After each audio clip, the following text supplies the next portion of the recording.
ناظرین، پاکستان نے بھارت سرکار کو فائنل وارننگ دے دی ہے، جس سے نئی دلی سے لے کر ناگپور تک کھلبلی مچ چکی ہے۔ اب زبانی جمع خرچ کا وقت ختم ہو چکا۔ پانی کے مسئلے کو لے کر بھارت کی ڈٹائی، ہٹ درمی اور ضد کی وجہ سے دو ایٹمی قوتیں ایک بار پھر آمنے سامنے آنے جا رہی ہیں۔ پاکستان کی جانب سے یہ وارننگ کسی سویلین شخص یا حکومتی نمائندے نے نہیں بلکہ فیلڈ مارشل سعید اعظم منیر نے دی ہے، اور مودی کو للکارتے ہوئے کہا ہے، اگر روک سکتے ہو تو پاکستان کا پانی روک کر دکھاؤ۔ یہ محض کوئی روایتی بیان نہیں، یہ پاکستان کی طرف سے نئی دلی کو آخری چیتونی ہے، جس نے بھارتی سورماؤں کی نیندیں اڑا کر رکھ دی ہیں۔ GH میں ہونے والے اہم ترین کور کمانڈرز کانفرنس میں سینئر فوجی قیادت نے سنتاس معاہدے پر بھارت کا حالیہ مکارانہ موقف کا نہ صرف سخت نوٹس لیا ہے بلکہ واضح کر دیا ہے کہ حکومت کی ہدایات اور پاکستانی عوام کی خواہشات کے مطابق ملک کے پانی کے ایک ایک قطرے کی حفاظت کے لیے ہر ضروری اقدام کیا جائے گا۔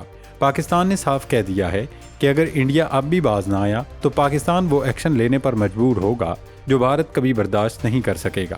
مودی اینڈ کمپنی کو یہ یاد رکھنا ہوگا کہ یہ 1965 یا 1971 کا پاکستان نہیں، یہ نیوکلیئر پاور پاکستان ہے۔ بھارت جو پچھلے کچھ عرصے سے سنتاس معاہدے کی آڑ میں پاکستان کا پانی بند کرنے کی گیدڑ ببکیاں دے رہا تھا، اسے آج GHQ سے وہ کرارا جواب ملا ہے کہ دھمکیاں دینے اور بڑھ کے مارنے والے مودی کے مشیروں کو سانپ سونگھ گیا ہے۔ پاکستان کی قومی سلامتی کمیٹی اور پاک فوج نے مل کر یہ فیصلہ کر لیا ہے کہ پاکستان کے جائز حقوق پر کوئی سمجھوتا نہیں ہوگا۔ بھارت یہ بھولنے کی غلطی ہرگز نہ کرے کہ اگر اس نے پانی کو ہتھیار بنانے کی کوشش کی تو پاک فوج کا رد عمل اتنا شدید اور ہلاکت خیز ہوگا کہ نئی دلی کے پاس سنبھلنے کا موقع بھی نہیں رہے گا۔ مودی سرکار کو یہ سمجھنا ہوگا کہ پاکستان اپنے دفاع اور اپنے پانی کے تحفظ کے لیے آخری حد تک جانے کو تیار ہے۔ اب گیند بھارت کے کورٹ میں ہے، یا تو وہ بین الاقوامی قوانین کا احترام کرے یا پھر پاک فوج کے اس ایکشن کے لیے تیار ہو جائے جس کا انجام بھارت کی ہزیمت اور تباہی کے سوا کچھ نہیں ہوگا۔ ناظرین، سنتاس معاہدے کے حوالے سے بھارت وہی غلطی کر رہا ہے جو اس نے آپریشن سندور میں کی تھی۔ وہاں بھی بھارت نے اسٹریٹجک مس کیلکولیشن کی تھی اور دنیا میں رسوائی سمیٹی تھی۔ سنتاس کے معاملے میں بھی بھارت ویسی ہی مس کیلکولیشن کر رہا ہے اور اسے ابھی تک یہ اندازہ ہی نہیں کہ اس معاہدے سے انحراف کی قیمت کیا ہوگی جو بھارت کو دینا پڑے گی۔ نریندر مودی کا خیال ہے کہ سنتاس کو یک طرفہ طور پر پامال کر کے اور پانی کو ہتھیار بنا کر وہ پاکستان کو دبا لیں گے، لیکن انہیں ابھی تک صورتحال کی سنگینی کا احساس ہی نہیں کہ سنتاس معاہدے کی پامالی کا زیادہ نقصان پاکستان کو نہیں بلکہ بھارت کا ہوگا۔ یہ کوئی جذباتی بیان نہیں بلکہ نوشتہ دیوار ہے جسے مودی اینڈ کمپنی نہیں سمجھ پا رہی کہ اگر سنتاس معاہدہ نہ رہا تو بھارت ایک ایسی دلدل میں اترے گا جس کا ابھی وہ تصور بھی نہیں کر سکتے۔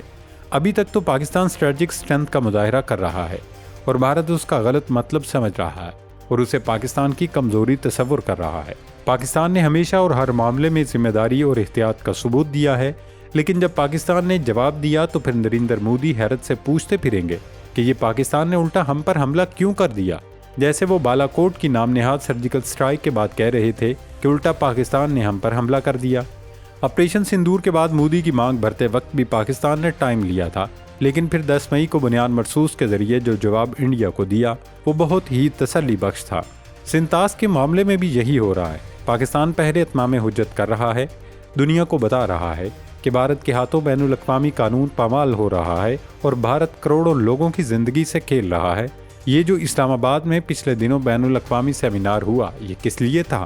یہ اتمام حجت پوری کرنے کے لیے تھا تاکہ کل کو جب پاکستان انڈیا کو جواب دے تو دنیا پاکستان کی ہم نوا ہوگی کہ انہوں نے عالمی ثالثی عدالت، ورلڈ بینک سمیت تمام متعلقہ فورمز سے رجوع کیا تھا، لیکن جب انڈیا کسی کو تسلیم کرنے کو تیار نہیں تو پھر آخری آپشن کے طور پر یہ راستہ اختیار کیا گیا۔ دوستو، فرض کریں کہ بھارت سنتاس معاہدے کو پامال کرنے کے فیصلے پر قائم رہتا ہے۔ سوال یہ ہے کہ اس کے بعد کیا ہوگا؟ اگر سنتاس معاہدہ نہیں رہتا تو کیا یہ ضروری ہے کہ شملہ معاہدہ ہر حال میں برقرار رہے؟ پاکستان نے ایک ذمہ دار ریاست کے طور پر بھارت کے تمام یک طرفہ اور غیر قانونی اقدامات کے باوجود ابھی تک شملہ معاہدے کا احترام کیا ہوا ہے، لیکن کب تک؟ کیا ضمانت ہے کہ جواب کے طور پر پاکستان شملہ معاہدے کے خاتمے کا اعلان کر دے؟ اگر شملہ معاہدہ برقرار نہ رہا تو کیسی لائن آف کنٹرول اور کیسا اس کا احترام؟ یعنی پھر پاکستان آرمی LOC اکھاڑ پھینکنے کے لیے آزاد ہوگی اور پھر پاکستانی لشکر سری نگر جا کر ہی رکے گا۔ سنتاس معاہدے نے 3 دریاؤں پر پاکستان کا حق تسلیم کر رکھا ہے اور 3 پر بھارت کا۔ اگر سنتاس معاہدہ نہیں رہتا تو مسلمہ بین الاقوامی قوانین کے تحت پاکستان کا حق 3 کی بجائے 6 دریاؤں پر ہوگا، جن 3 دریاؤں پر پاکستان نے اس وقت بھارت کا حق تسلیم کر رکھا ہے۔ سنتاس معاہدے کے خاتمے کا مطلب ان دریاؤں پر بھارت کے مکمل حق کا خاتمہ ہے۔ بھارت اگر یہ سمجھ رہا ہے کہ سنتاس معاہدہ ختم کر کے وہ سارے دریا ہتھیا لے گا تو یہ حماقت اور مس کیلکولیشن ہے۔ معاہدے کے خاتمے کا مطلب یہ ہوگا یہ 6 کے 6 دریاؤں پر پاکستان کا جائز حق بحال ہو جائے گا۔ ابھی تو یہ صورتحال ہے کہ جو دریا بھارت کے حصے میں آئے ہیں ان کا پانی وہ سارے کا سارا ہی استعمال کر رہا ہے، اور جو دریا پاکستان کے حصے میں آئے ہیں وہ چونکہ بھارت کے تصرف سے گزر کر پاکستان آتے ہیں تو ان کا پانی بھی وہ استعمال کرتا ہے، قانونی طور پر بھی اور غیر قانونی طور پر بھی۔ یعنی بھارت عملاً 6 دریاؤں کا پانی استعمال کر رہا ہے، جبکہ پاکستان 3 دریاؤں سے تو پہلے ہی محروم ہو چکا تھا، اور باقی کے 3 پر بھی اب بھارت رکاوٹیں ڈال رہا ہے۔ سنتاس کے خاتمے کے بعد پاکستان کا حق 6 کے 6 دریاؤں پر ہوگا، اور یہ حق اقوام متحدہ کے قوانین کے تحت مسلمہ ہے۔ ناظرین، یہ بھارت کی مس کیلکولیشن ہے کہ سنتاس معاہدہ یک طرفہ طور پر پامال کر کے وہ پاکستان کے حصے کا پانی روک لے گا اور 6 کے 6 دریاؤں پر قابض ہو جائے گا۔ بین الاقوامی قانون کے مطابق بھارت پابند ہے کہ 6 کے 6 دریاؤں کا پانی پاکستان پہنچنے دے۔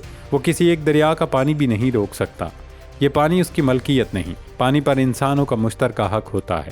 اقوام متحدہ نے پانی جیسی چیز کسی فاشسٹ ملک کے رحم و کرم پر نہیں چھوڑ رکھی کہ وہ چاہے تو پاگل ان میں پانی کو ہتھیار بنا کر انسانیت کو پانی سے محروم کر دے، بلکہ اقوام متحدہ نے ایسے قوانین وضع کر رکھے ہیں جن پر عمل درآمد ہر حال میں لازم ہے۔ اقوام متحدہ کا واٹر کنونشن ہے، پروٹوکول آن واٹر ہے، اقوام متحدہ کا چارٹر ہے، انسانی حقوق کا عالمی اعلامیہ ہے، اسٹاک ہوم اعلامیہ ہے، ڈبلن اعلامیہ ہے، ایجنڈا 21 ہے، سن 2016 کا پولیٹیکل ڈیکلیریشن سمیت بہت سارے ضابطے ہیں جن میں کچھ کا تعلق کسٹمری انٹرنیشنل لا سے بھی ہے۔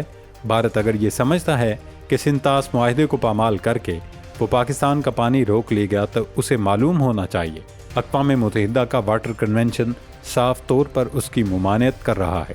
اقوام متحدہ کے واٹر کنونشن کے مطابق بھارت پر قانونی طور پر یہ لازم ہے کہ وہ اتنا پانی پاکستان آنے دے گا جس سے 3 کام ہو سکیں۔ پہلا یہ کہ پاکستان میں پینے کے لیے پانی کی کمی نہ ہو، دوسرا یہ کہ اس کی زراعت بھی متاثر نہ ہو، اور تیسرا یہ کہ اس کی ماحولیات بھی متاثر نہ ہوں۔ سنتاس معاہدہ ہو یا نہ ہو، یہ پابندیاں بھارت پر ہر حال میں رہیں گی۔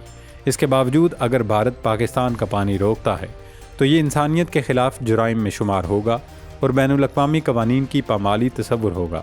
اس کا آسان مطلب یہ ہوگا کہ پاکستان ہر اس ڈیم کو تباہ کر دینے کا حق رکھتا ہے جس سے بھارت پاکستان کے حصے کا پانی روکنے کی کوشش کرے۔ ابھی پاکستان اتمام حجت کے مرحلے سے گزر رہا ہے اور بھارتی قیادت اس کو سمجھ نہیں پا رہی۔ اتمام حجت کے بعد کا مرحلہ مارکہ حق جیسا بھی ہو سکتا ہے۔ یہ تو ممکن ہی نہیں کہ پاکستان جیسا زرعی ملک اپنے حصے کے پانیوں سے محروم کر دیا جائے اور وہ اس پر خاموش رہے، ہرگز نہیں۔ ضرورت ہوئی تو ایسا جواب آئے گا کہ دنیا دیکھے گی۔ بھارت بہت بڑی اسٹریٹجک مس کیلکولیشن کر رہا ہے، یہ اسے بہت بھاری بھی پڑ سکتی ہے۔ ناظرین، قصہ مختصر یہ کہ نئی دلی اس وقت تاریخ کی سب سے بڑی اسٹریٹجک غلطی کرنے کے دہانے پر کھڑی ہے۔ مودی سرکار یاد رکھے کہ پانی صرف زندگی نہیں، پاکستان کی بقا اور غیرت کا مسئلہ ہے۔ اگر بھارت نے سنتاس معاہدے کو کاغذ کا ٹکڑا سمجھ کر پھاڑنے کی کوشش کی تو وہ نہ صرف شملہ معاہدے کی قانونی حیثیت کو ہمیشہ کے لیے دفن کر دے گا بلکہ لائن آف کنٹرول کے تقدس کو بھی اپنے ہاتھوں سے مٹا دے گا۔ بین الاقوامی قوانین کی ڈال ہو یا ایٹمی طاقت کا فولادی عزم، پاکستان اب دفاعی پوزیشن سے نکل کر 2 ٹوک فیصلے کرنے کے موڈ میں آ چکا ہے۔ GHQ کا حالیہ پیغام کھلی وارننگ ہے کہ انڈیا کی ہر سازش کا جواب گرجتے ہوئے ہتھیاروں اور منہ توڑ ایکشن سے دیا جائے گا۔ اب فیصلہ مودی سرکار کے ہاتھ میں ہے، یا تو وہ ہوش کے ناخن لے کر عالمی قوانین کا احترام کرے یا پھر راولپنڈی سے اٹھنے والے اس طوفان کا سامنا کرنے کے لیے تیار ہو جائے جس کا انجام نئی دلی کی عبرتناک رسوائی اور تباہی کے سوا کچھ نہیں ہوگا، کیونکہ یہ نیا پاکستان ہے جو اتمام حجت کے بعد مارکہ حق کے لیے نہ صرف تیار ہے بلکہ مودی سرکار کو چاروں شانے چت کرنے کا ہنر بھی جانتا ہے۔ اللہ رب العزت پاکستان کی حفاظت فرمائے اور ہم سب کا حامی و ناصر ہو۔ پاکستان زندہ باد۔